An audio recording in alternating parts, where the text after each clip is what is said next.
네, 뉴스큐 2부 시작합니다.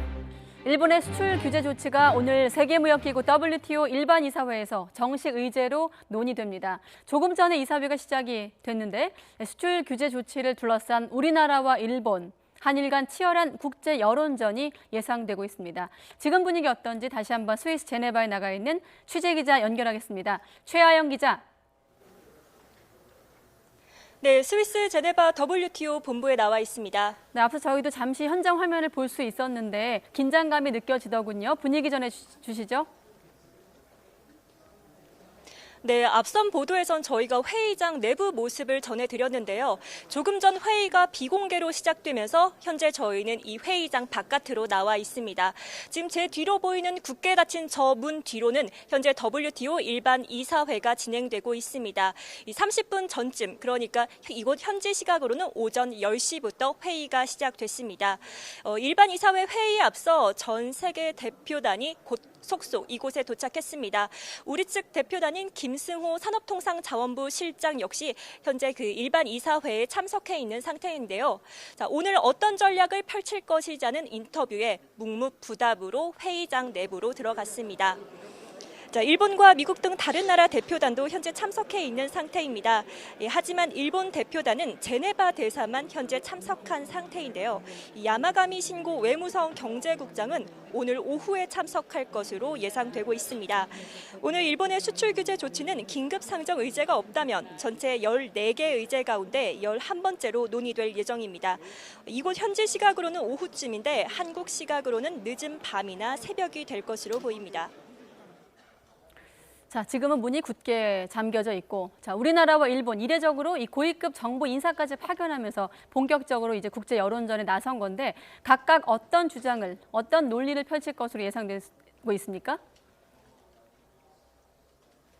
네, 앞서 현지 시각으로 어젯밤 제네바 공항에 도착하는 우리 대표단과 일본 대표단을 저희 YTN 취재진이 각각 만나봤습니다. 앞서 말씀드렸듯 우리나라 대표단으로는 김승호 산업통상자원부 실장이 직접 참석하게 되는데요.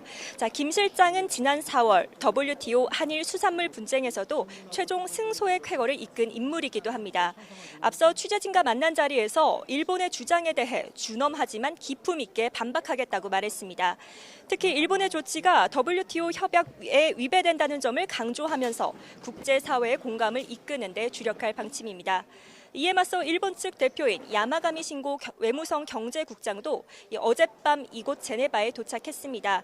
YTN 취재진이 단독으로 만났는데 WTO 일반이사회 전략에 대해선 굳은 표정으로 입을 다물었습니다. 일본 측은 기존 주장대로 이번 조치는 수출 규제가 아니라 자국 수출 관리를 위한 정당한 절차라는 점을 강조할 것으로 보입니다. 자, 이번 WTO 일반 이사회에서 수출 규제 조치가 논의가 되고 나면 어떤 결과가 나오는 겁니까? 네, WTO 일반 이사회 2년마다 열리는 강요 회의를 제외하고는 WTO 최고 의사 결정 권한을 갖습니다. 전 세계 164개 나라 회원국들이 참석해 이 중요 현안을 논의하고 처리하는 자리인데요. 어떤 결정을 한다기보다는 논의의 장이 될 것으로 보입니다. 이에 따라 일반 이사회에서 논의된다고 해도 어떤 구속력 있는 조치나 결정이 나오는 건 아닙니다. 다만 일본의 수출 규제 조치를 두고 그동안 우리나라와 일본이 물밑 협상을 넘어 국제사회로 공론화한다는데 그 의미가 있습니다. 이에 따라 우리나라는 일본의 수출 규제 조치가 세계 무역 질서를 어지럽힌다는 점을 강조하면서 이 국제사회의 공감대를 최대한 얻을 방침입니다. 자, 그리고 우리 정부 이번 일반 이사회에 이어서 일본의 수출 규제 조치를 WTO에 제소하는 방안도 검토하고 있죠? 네, 맞습니다. 곧바로 WTO에 제소를 하겠다, 이런 방침은 아니고요. 앞으로 계속 검토하겠다, 이런 얘기입니다. 앞서 어젯밤 제네바 공항에서 만난 김승호 실장 역시 이 일반 이사회들이 곧바로 WTO 제소 절차를 밟을 거냐, 자, 이렇게 물어봤더니 계속 제소는 검토하고 있다. 현재 돌아가는 상황을 보면서 검토해 보겠다, 이렇게 말했습니다. 자, 앞서 우리 정부는 WTO 제소는 국제적이고 객관적으로 일본의 조치의 부당성을 입증하는 방법이라고 강조해 왔습니다. 이에 따라 가능한 신속히 준비해 이 제소를 추진하겠다는 입장도 밝혔는데요. 일단 분쟁화되면 단계마다 국제적 관심을 촉구할 방침인데 이번 일반 이사회가 WTO 제소 전 국제사회의 지지와 명분을 얻는 자리가 될 수 있습니다. 실제 제소로 이어지게 되면 우리나라와 일본은 이 문제를 두고 몇 년 동안 공방을 벌일 것으로 보입니다. 이후 들어오는 WTO 일반 이사회 소식은 이곳 현지에서 계속 전해드리도록 하겠습니다. 지금까지 스위스 제네바 WTO 본부에서 YTN 최하영입니다. 네, 국회에서 속보가 들어왔습니다. 전해드리겠습니다. 자유한국당이 이 박승자 의원에 대해서 당원권 정지를 6개월 하겠다, 징계 조치를 내리겠다는 속보가 들어왔습니다. 오늘 윤리위원회가 열렸죠. 국토위 상임위원장을 맡았었는데 국토위원장 사퇴하라, 이 사임을 거부했다는 것을 해당 행위로 판단을 해서 징계를 내렸다. 당원권 정지 6개월을 징계로 내렸다는 속보 조금 전 들어왔습니다. 자세한 내용은 다시 확인되는 대로 다시 한번 알려드리도록 하겠습니다. 앞서 최하영 기자가 현지 소식 전해줬는데 오늘 열린 이사회에서 팽팽한 국제 여론전이 예상되고 있습니다. 부당함을 지적하는 우리 측과 또 이를 방어하기 위한 일본 측의 팽팽한 논리 싸움이 예상되고 있습니다. 홍선기 기자가 예상해봤습니다.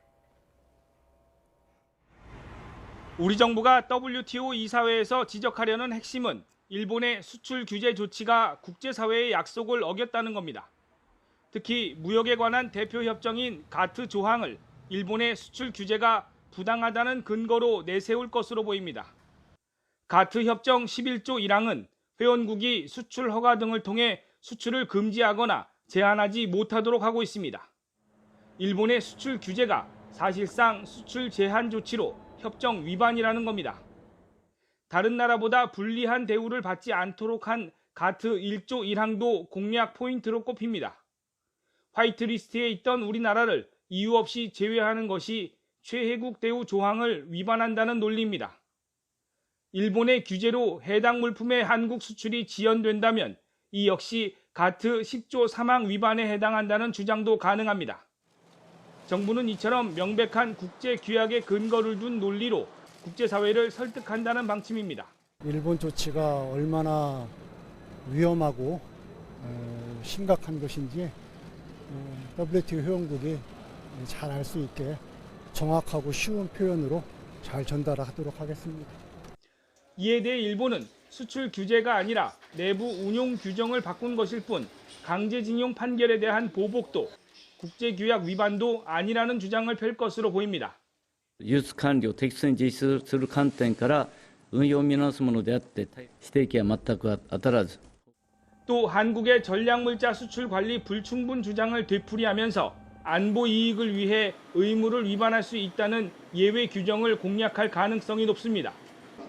우리나라뿐 아니라 일본 역시 국제사회 설득에 자신감을 보이며 통상 전문가를 파견한 만큼 오늘 이사회에서는 한일 양측의 불꽃 튀는 논리 다툼이 벌어질 것으로 보입니다. YTN 홍성기입니다.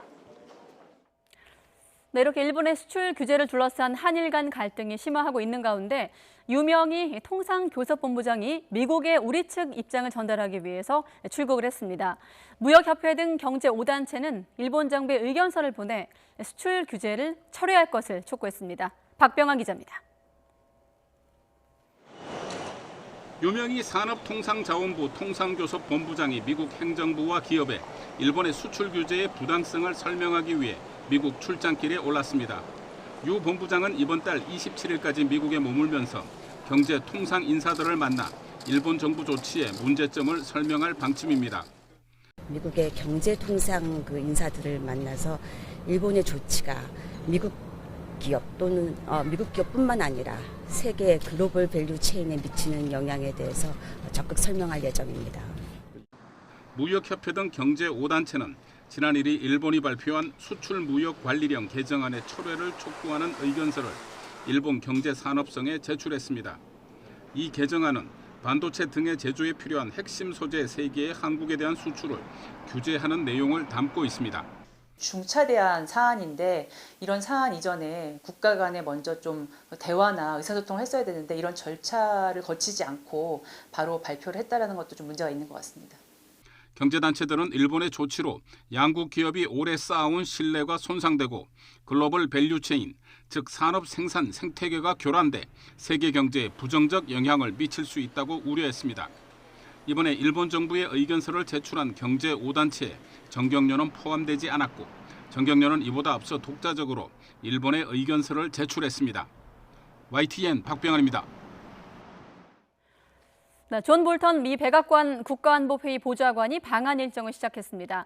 한일 갈등이 첨예한 이 시점에 우리나라와 일본을 잇따라 방문하는 만큼 어떤 메시지가 나올지 주목되고 있습니다. 취재기자 연결해 이 내용도 알아보겠습니다. 한현희 기자. 네, 외교부입니다. 네, 일본 들렀다 온 볼턴 보좌관. 오늘 일정 어떻게 잡혀 있습니까? 네, 오늘은 주한미 대사관 만찬 등 내부 일정을 진행하는 것으로 알려졌습니다. 일본을 방문했던 볼턴 보좌관은 애초 예상보다 빠른 낮 12시 10분쯤 도착했습니다.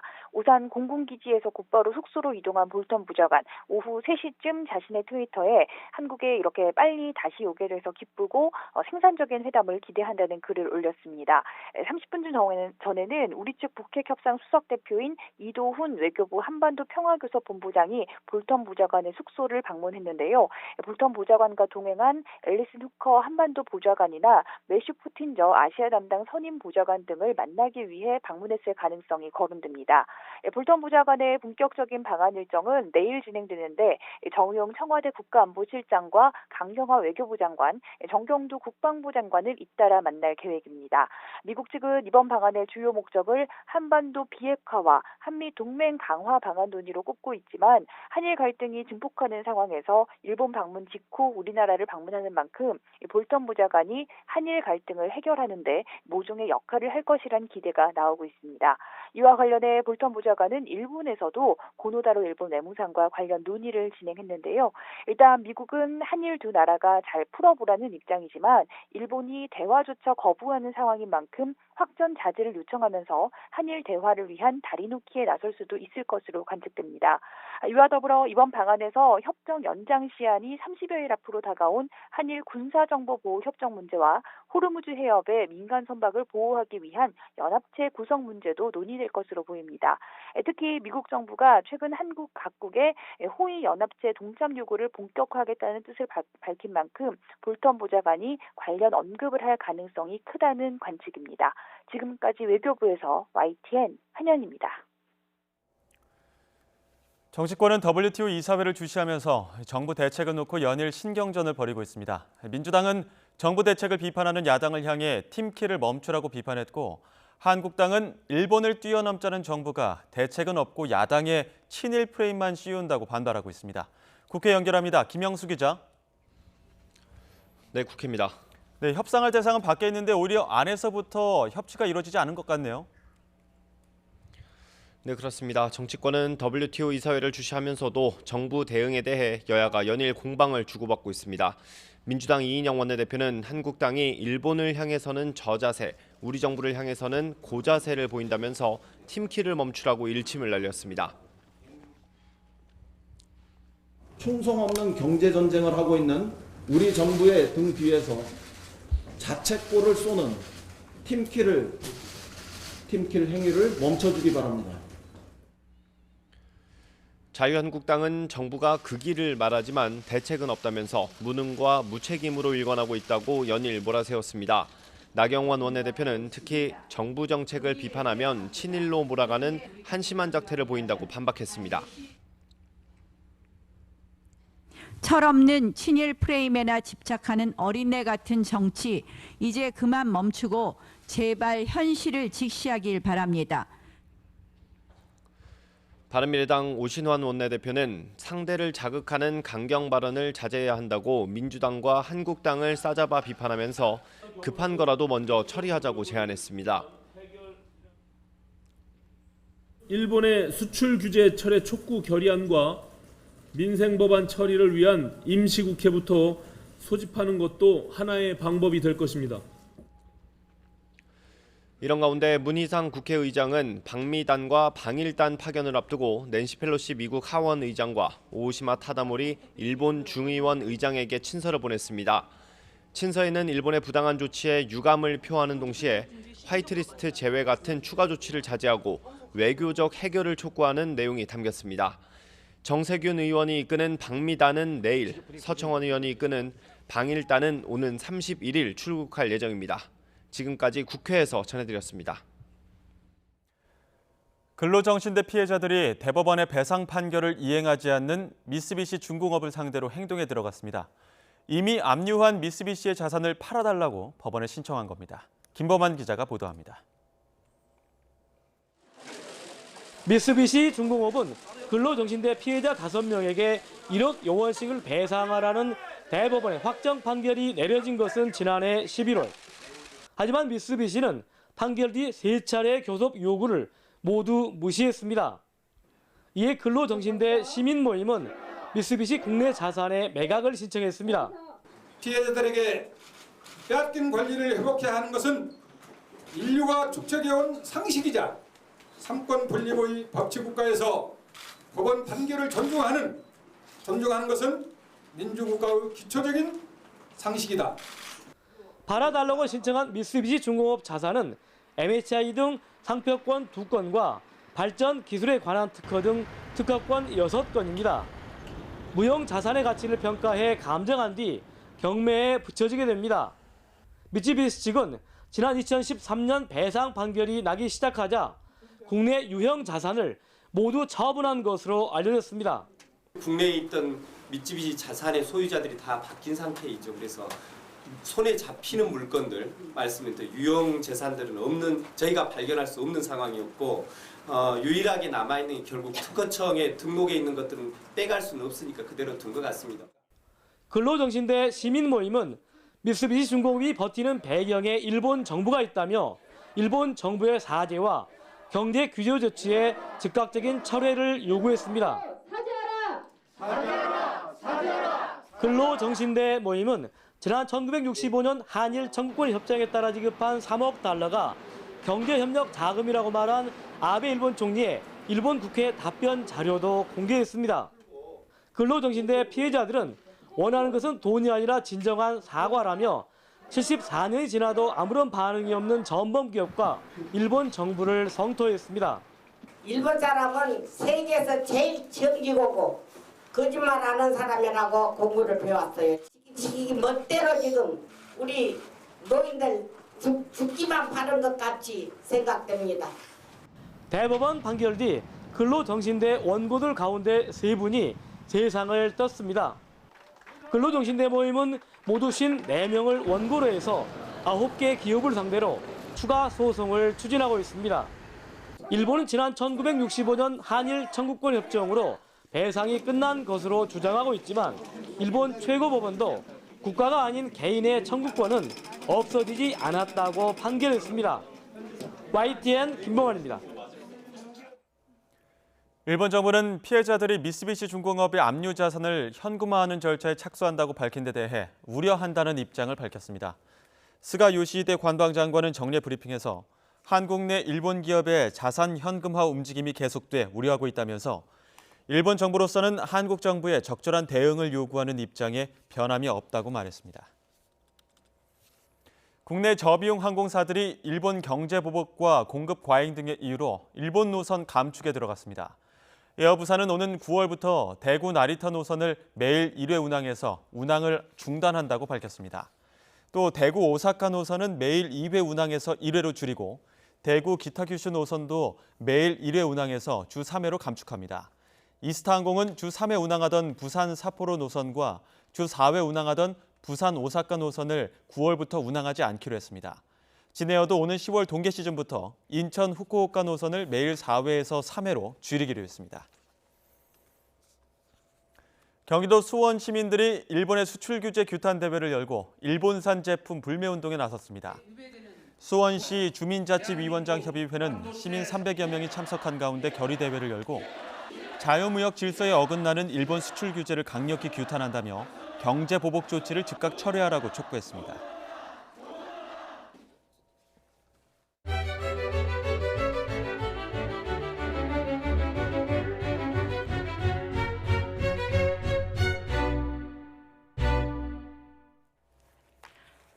네, 러시아 군용기가 독도 상공 우리 영공을 침범해 우리 공군 전투기가 긴급 출동을 하고 두 차례 경고 사격을 하는 일이 있었습니다. 러시아 군용기가 우리 영공을 침범한 것은 이번이 처음인데 취재 기자 연결해서 속보 다시 알아보겠습니다. 김세호 기자. 네, 국방부입니다. 네, 러시아 공군기가 우리 영공을 침범했다. 이번이 처음이라고 하던데 그 과정을 다시 한번 설명해 주시죠. 네, 오늘 오전 9시 9분쯤 러시아 공군의 조기 경보기가 우리 영공을 침범했습니다. 러시아 군용기가 우리 영공을 침범한 것은 이번이 처음입니다. 이 러시아 조기 경보기는 독도 상공 영공을 두 차례 침범했고 이 과정에서 우리 전투기가 경고 사격 등 대응에 나선 겁니다. 앞서 오늘 아침 6시 44분엔 중국 폭격기 2대가 이어도 북서쪽에서 우리 방공 식별구역 캐지지로 처음 진입했습니다. 이후 8시 33분 카디지 진입과 이탈을 반복하던 중국 폭격기들은 북쪽으로 기수를 돌렸는데 이때 러시아 폭격기 2대가 합류했고 러시아 조기 경보기가 조금 떨어진 곳에서 비행했습니다. 이후 중국 군용기와 러시아 군용기들은 남쪽으로 향하며 카디지로 다시 진입했습니다. 자, 러시아 조기 경보기의 우리 영공 침범에 일단 경고 통신을 먼저 한 거죠? 그렇습니다. 출동한 우리 공군 전투기는 카디지를 침범한 중국 군용기에는 20여 회 그리고 러시아 군용기에 10여 회 경고 통신을 했지만 응답이 없었습니다. 러시아 조기 경보기가 남하하면서 독도 상공 영공을 침범하자 우리 공군의 KF-16 전투기는 80여 발로 1차 경고 사격을 가했습니다. 하지만 러시아 조기 경보기는 독도 상공 영공을 빠져나가는 듯 했지만 이후 다시 영공을 침범했고 우리 공군은 280여 발의 2차 경고 사격을 감행했습니다. 러시아 조기 경보기는 9시 37분 독도 영공을 빠져나간 뒤 9시 56분 카디지에서도 완전히 나갔습니다. 합동참모본부는 우리 군은 NLL에서 중국과 러시아 군용기를 포착한 직후 곧바로 전투기를 긴급 투입했고 추적과 감시, 차단 비행, 경고 사격 등 정상 대응 조치를 했다고 강조했습니다. 현재 우리 군은 러시아 군용기가 내려온 배경과 의도를 분석하고 있습니다. 특히 중국 군용기와 러시아 군용기가 함께 합류하게 된 배경에도 관심이 쏠리고 있습니다. 이와는 별도로 우리 정부는 중국과 러시아 대사관 관계자와 무관대로 조치해 군용기들의 카디지와 영공 침범에 대해 항의하고 재발 방지를 촉구했습니다. 지금까지 국방부에서 YTN 김재호입니다. 북한이 2008년 이동통신망을 구축하면서 고위층 2,500명을 대상으로 잡고 300개의 통화를 동시 모니터할 수 있는 시스템 마련을 계획했으며 가입자 수 확대에 따라 감시 시스템도 늘릴 예정이었다고 미국의 북한 전문 매체 산팔로스가 보도했습니다. 산팔로스는 2008년 5월 28일 이집트 통신회사 오라스콤과 북한 조선우편통신공사가 말레이시아 쿠알라룸푸르에서 연 회의의 회의록을 확인했다면서 현지 시각으로 20일 이렇게 보도했습니다.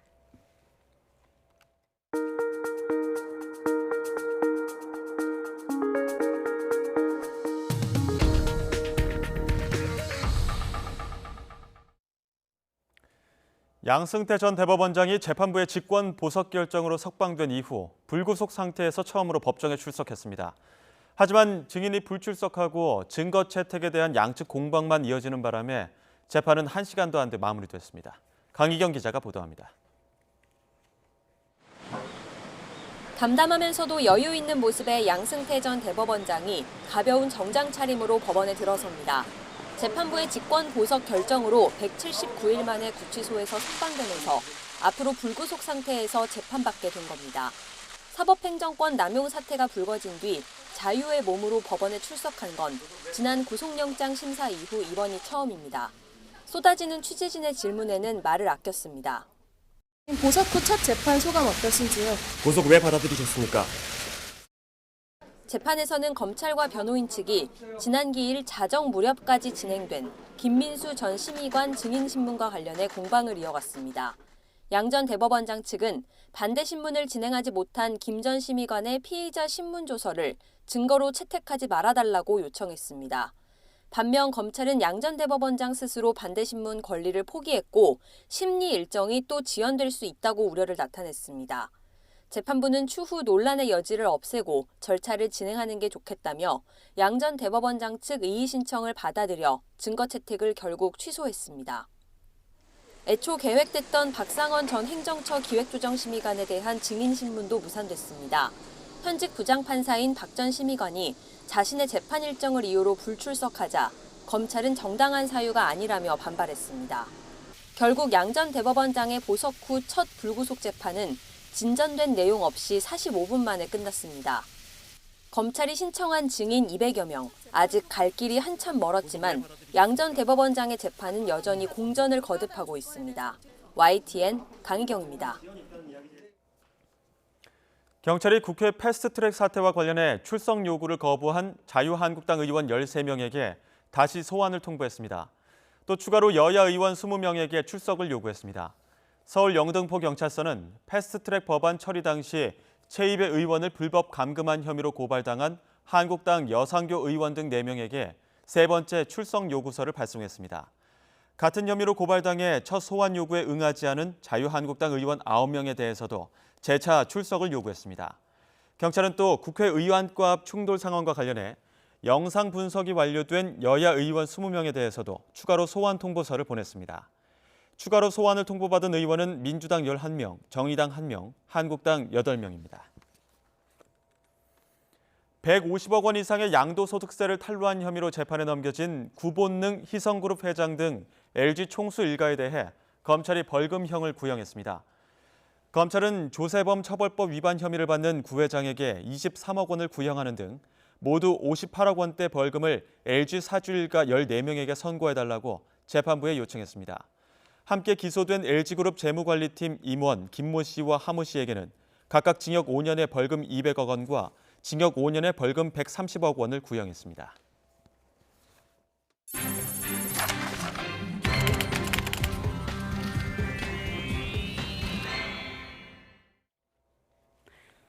네, 가습기 살균제 피해가 발생한 지 8년 만에 재수사에 나섰던 검찰이 제조 그리고 유통업체 관계자 등 관련자 34명을 무더기로 재판에 넘겼습니다.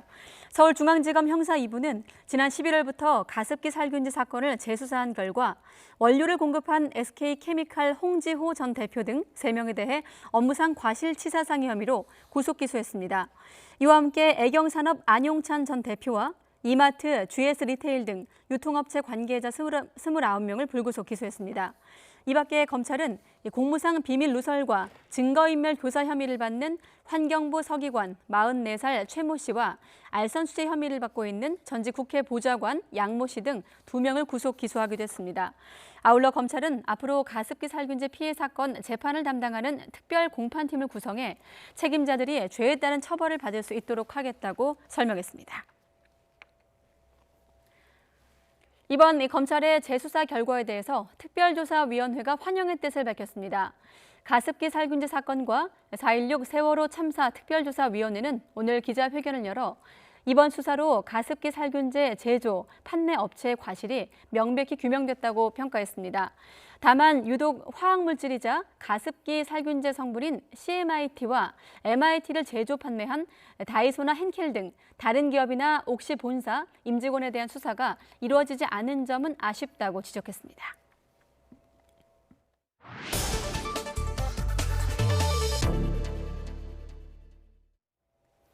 네, 지난해 리콜 조치가 있었고 그러고 나서 안심해도 됐나 싶었는데 이른바 액체 괴물이죠. 이 슬라임과 그 부재료에서 독성 물질과 발암 물질이 검출돼 논란이 일고 있습니다. 이 환경 호르몬 또 이 발암 물질 등이 기준치를 최대 700배가 넘는 경우도 있었는데요. 이 한국소비자원 연결해서 실태 직접 들어보도록 하겠습니다. 생활안전팀 윤혜성 과장 연결돼 있습니다. 안녕하십니까, 과장님? 네, 안녕하세요. 네, 이 아이들이 이렇게 만지고 노는 어떤 촉감놀이 할 수 있는 장난감인데 지금 보면 이번에 100개 종류를 검사한 것으로 알고 있습니다. 어떤 네. 방식으로 조사가 이루어졌습니까? 네, 저희가 이제 현재 전국에 있는 슬라임 카페 20개소를 방문을 해서 네. 그 안에서 실제로 이제 판매나 유통이 되고 있는 슬라임과 그리고 이제 부재료 색소나 파츠, 반짝이에 대해서 수거를 해서 검사를 했고요. 네. 슬라임 및 색소는 붕소를 포함한 유해원소 용출량과 방부제 함유량을 조사했고 파츠는 프탈레이트 가소제와 유해 중금속 함유량을 조사했습니다. 네. 그러면 사실 지난해 저도 이 보도가 기억이 나는데 리콜 조치가 있었거든요. 그러면 이제 네. 이후에 잘 되고 있는지에 대한 어떤 현장 조사였던 건가요? 어떤 차원에서 네네. 이루어진 조사였습니까? 지난해 이제 국편에서 조사했던 거는 이제 시중에 문방구 등에서 판매되고 있는 그 슬라임 완제품을 대상으로 조사를 했던 거고요. 예. 저희는 이제 지난해부터 이제 많이 생겨나기 시작한 슬라임 카페에서 실제로 이제 그 매장 안에서 이제 아이들이 갖고 놀 수 있게 만들거나 이제 만들 수 있는 그런 슬라임, 그리고 그 안에 있는 이제 파츠나 색소, 반짝이와 같은 부재료에 대해서 조사를 한 거여서 조사 대상 자체가 좀 다릅니다. 네, 파츠라는 거는 이 슬라임 할 때 지금 화면에 나오는 어떤 그런 부속품들을 말하는 건가요? 네, 맞습니다. 이제 슬라임에 촉감이나 색감을 부여하기 위해서 이제 첨가하는 장식품으로 볼 수 있는데, 슬라임 카페뿐만 아니라 이제 뭐 액세서리 같은 이제 각종 만들기 부재재료도 네. 정말 사용이 되고 있는 제품입니다. 네, 그렇군요. 자, 유해 물질 가운데 어떤 것들이 좀 나왔고 또 기준치와 비교해서 어느 정도 검출된 겁니까? 이제 먼저 파츠에서 검출된 프탈레이트계 가소제는 이제 허용 기준이 0.1%인데 최소 9.42%에서 최대 76.6%까지 검출이 돼서 최대 네. 이제 766배 초과한 거로 볼 수 있고요. 납은 이제 최소 530mg 킬로그램에서 최대 이제 3,628mg 킬로그램이 검출돼서 기준치를 거의 한 12배 최고대 초과한 것으로 나타났습니다. 네. 네, 또 슬라임에서는 이제 20종 중에 이제 3종에서 붕소가 허용 기준의 최대 한 2.2배 정도 초과했고, 또 2종에서는 사용 금지가 된 방부제인 CMIT와 MIT가 검출이 된 게 한 종류가 있고, 또 다른 한 종류에서는 BIT가 기준초가 검출됐습니다. 네, 뭐 가습기 살균제 자체도 지금 뭐 문제가 됐고 오늘 재수사 발표도 있었습니다만은 이와 별도로 이 가습기 살균제 그 성분이 아이들이 만지는 장난감에 쓰였다는 얘기인가요? 네, 이거가 쓰인 이제 슬라임이 한 네. 종류가 좀 있었던 거고요. 네. 그렇군요. 자, 인체에 얼마나 해로운지도 좀 함께 짚어주시죠. 네, 일단 플라스틱 제품을 유연하게 만드는 이제 프탈레이트계 가소제는 흔히 이제 환경 호르몬으로 알려져 있는 이제 생식과 성장에 악영향을 미치는 내분비계 교란 물질입니다. 특히 이번에 검출된 DHP의 경우는 눈, 피부 점막에 자극을 일으키고 또 간 독성까지 야기할 수 있는 물질이고요. 납은 이제 어린이 지능 발달을 저하시키고 식욕부진이나 뭐 빈혈, 근육 약화 등을 유발할 수 있고, 카드뮴은 이제 독성이 강해서 체내에 잘 축적이 되지 않고 배출이 안 되는 이제 인체 발암 물질로 분류가 된 제품입니다. 또 붕소는 과다 노출되면 발달이나 생식에 영향을 미칠 수 있고, 또 BIT나 이제 CMIT, MIT는 이제 알고 계시는 이제 살균 방부제 성분이고요. 네. 그렇군요. 붕소 같은 경우는 어디에 쓰이는 물질인가요? 일반적으로? 붕소 같은 경우에는 현재 그 살균 방부제 성분으로 좀 이해를 하시면 되고요. 네. 네, 살균 방부제의 하나다. 네네. 네. 사실 이게 뭐 어린이도 마찬가지지만 육아들 같은 경우는 이 만지고 그 손이 입으로 들어가는 경우도 많기 때문에 부모들 입장에서는 그래도 애들이 만지는 건데 안전하게 만들겠지 하고 믿고 아마 또 아이들이 좋아하는 것과 별도로 믿었던 측면이 있는데 어떻습니까? 안전 기준이 없었던 건가요? 아니면 있는데 안 지킨 건가요?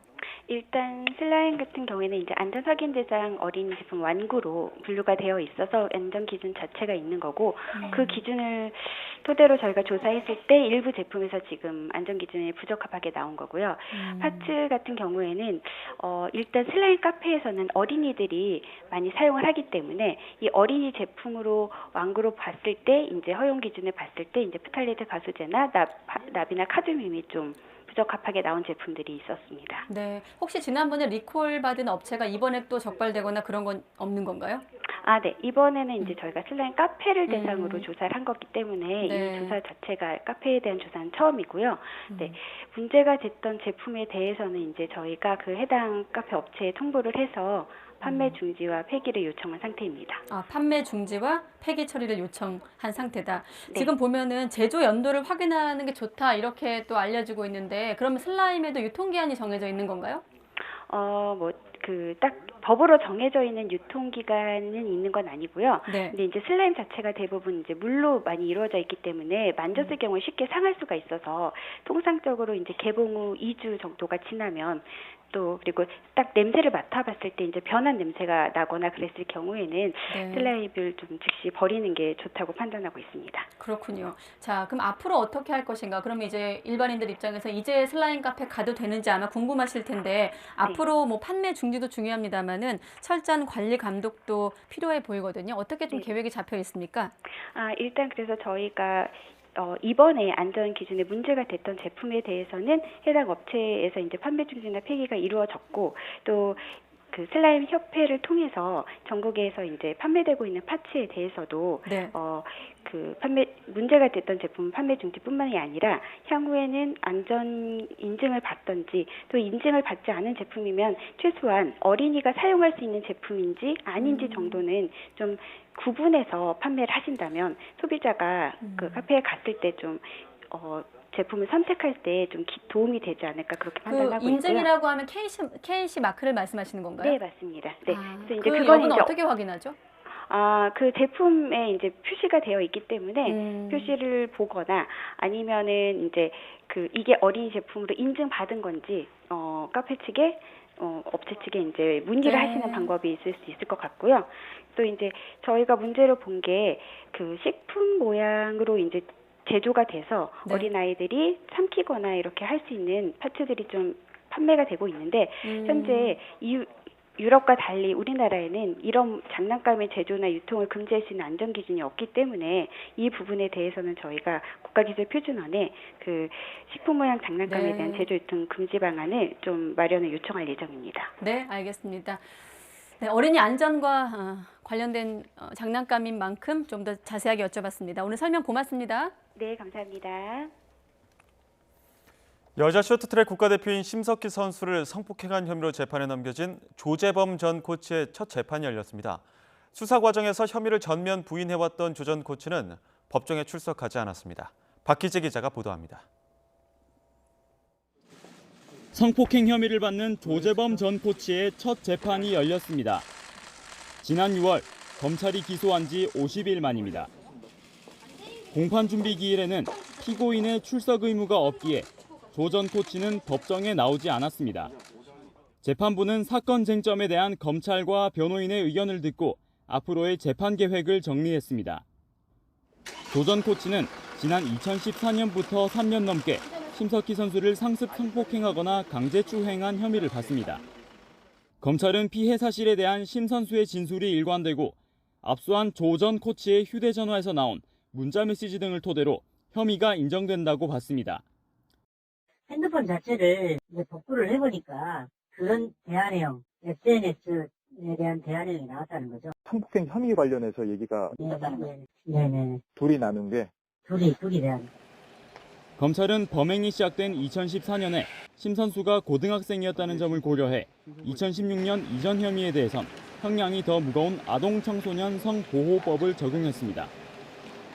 빨리 자신의 죄를 모두 인정하고 이런 굴레에서 심석희 선수를 빨리 벗어나게 하는 것이 도리가 아닌가 그렇게 생각하고 있습니다. 앞서 선수들을 상습 폭행한 혐의로 징역 1년 6개월이 확정돼 복역 중인 조 전 코치는 성폭행 혐의에 대해선 전면 부인하고 있습니다. 조 전 코치에 대한 다음 재판은 다음 달 30일에 열립니다. YTN 박희재입니다. 오늘 낮 12시 반쯤 서해안고속도로 목포 방향 매송 나들목 근처에서 달리던 1톤 화물차에 불이 나 30분 만에 꺼졌습니다. 운전자가 차를 갓길에 세워두고 바로 대피해 다친 사람은 없었지만 차량이 모두 불에 탔습니다. 경찰과 소방당국은 화물차 엔진에서 불이 시작한 것으로 보고 정확한 원인을 조사하고 있습니다. 공사 현장에서 건설 중장비가 넘어져 전신주와 지나는 차량을 덮치는 사고가 났습니다. 오늘 오전 9시 반쯤 광주광역시 우남동에 있는 한국국토정보공사 건물 신축 현장에서 바닥에 말뚝을 박는 항타기가 넘어졌습니다. 이 과정에서 항타기 일부가 전신주와 부근 도로를 지나던 K5 승용차를 덮치면서 운전자 35살 조모 씨가 다쳤습니다. 또 항타기 기사 62살 임모 씨도 부상했고 파편이 튀면서 차량 한 대가 파손됐습니다. 주의가 산만하고 충동적으로 과잉 행동을 하는 증상을 ADHD라고 합니다. 정신질환의 하나인데 남성이 여성보다 많고 10대 초반의 환자가 많은 것으로 나타났습니다. 김정회 기자가 보도합니다. ADHD, 주의력 결핍 과잉 행동 장애는 이름 그대로 주의력이 부족하고 과잉 행동을 보이는 정신질환입니다. 교실에서 가만히 앉아있지 못하고 지나치게 뛰어다니거나 수업이나 업무에 끝까지 집중을 못하는 경우 등이 대표적입니다. 이런 ADHD 환자가 늘었습니다. 2017년 현재 전년보다 7.4% 증가했습니다. 최근 5년간 자료를 보면 매년 남성이 여성보다 4배 이상 많습니다. 연령대로는 10세에서 14세가 가장 많고 5세에서 9세가 뒤를 잇습니다.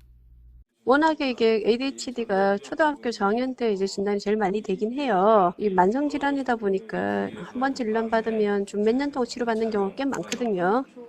환자가 느는 비율은 20, 30대가 가장 컸습니다. 특히 25세에서 29세가 65.9%로 증가율이 가장 높았고 30세 이상, 20세에서 24세 순이었습니다.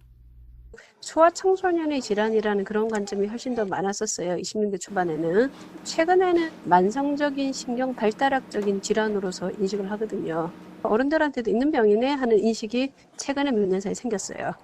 ADHD는 환경적인 요인보다 유전이나 뇌신경 생물학적 요인이 큰 질환입니다.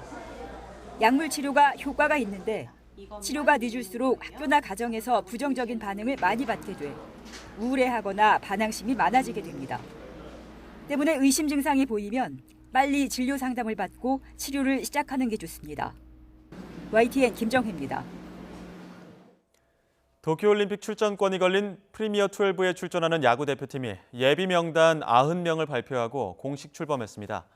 기아의 양현종과 SK 김광현 등 우리나라를 대표하는 왼손 투수를 비롯해 국내 간판 선수들이 모두 포함됐고 메이저리거 중에는 프리미어 12 출전 의사를 밝혔던 템파베이의 최지만이 선발됐지만 아마추어 선수는 한 명도 뽑히지 않았습니다.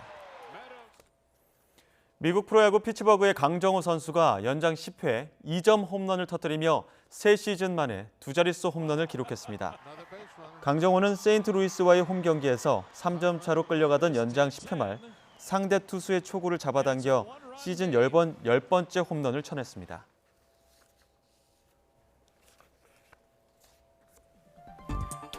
네, 검찰총장과 경찰청장이 환한 얼굴로 기념사진을 찍었습니다. 두 손을 꽉 잡고 있죠. 퇴임을 하루 앞둔 문무일 총장이 인사차 민감용 경찰청장을 방문한 건데 취임 때도 그랬듯 검찰총장이 퇴임 전에 경찰청장을 찾은 것도 이례적입니다. 선비 검찰로 불렸던 문무일 총장, 생각의 지점에 따라서 평가는 다르겠지만 과거사 문제에 사과하는 파격을 보였고 또 검찰 권한 분산을 실행에 옮기기도 했습니다. 다만 오늘 이 두 사람도 피해갔던 주제였죠. 이 수사권 조정 문제는 후임자인 윤석열 신임 총장에게로 과제로 넘겼습니다. 내일 퇴임식은 본인 뜻에 따라서 비공개로 열린다고 하네요. 뉴스 큐레이터였습니다.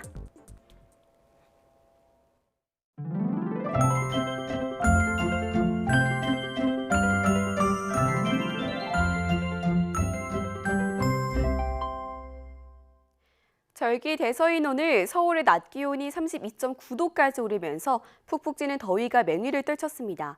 내일도 서울 낮 기온이 32도까지 오르는 등 무더위는 이어지겠고요. 모레는 전국에 장맛비가 내리면서 무더위가 잠시 누그러지겠습니다.